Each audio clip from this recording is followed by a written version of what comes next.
Bernie Sanders had ran a presidential campaign as a senator who not very many people knew, and he was definitely not a mainstream name, and he ran against a very mainstream candidate known as Hillary Clinton and lost.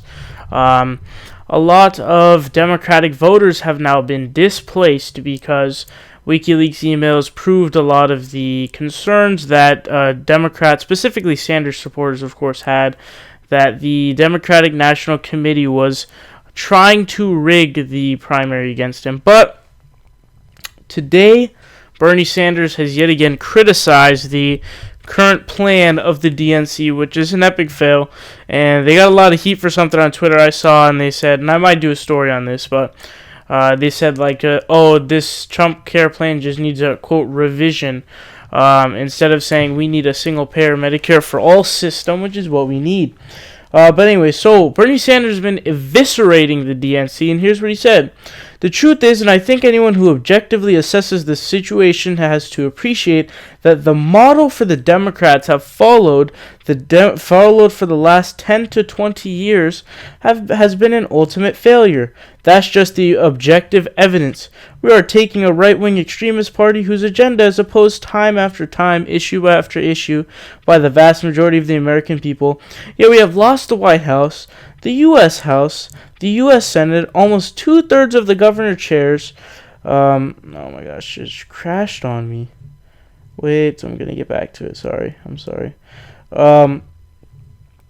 And close to 900 legislative seats all over this country. How can anybody not conclude that the Democratic agenda and approach has been a failure? So, this is always a point that, from a statistical standpoint, you simply can't disagree, because it's true, he's right. We have a vast minority in the House of Representatives, which we can flip back in 2018 if voters really hate Donald Trump and the Republicans enough, because they run for re-election every 2 years. So while the senators get 6-year terms, they only get 2-year terms, so we can flip that if people actually go out to vote, if they're motivated to go out and vote. We also have a minority of senators. It was like there was a decent chance that the Democrats were going to win the Senate this time around, because I believe there were more Republicans waging or protecting their seat. I think it was 19 incumbents. This time around, it's going to be something like 23 to 25 Democrats protecting their seats, while only 9 Republicans are defending their seats. So we can pretty much say bye-bye to the Senate, and we have to get power in the House in order to obstruct. But as well as the governors, we have only like 13 or 16 or something really small margin like that. That's a disgustingly low number, and it's true. And this is directly a result of Debbie Wasserman Schultz's terrible DNC lead.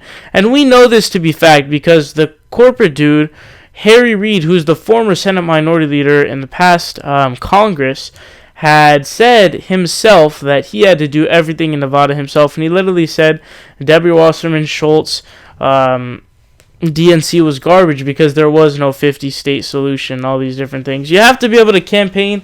You need grassroots movements and all these different things. So the losses of the Democratic Party are only for the Democratic National Committee to blame, and Bernie Sanders is right to eviscerate them.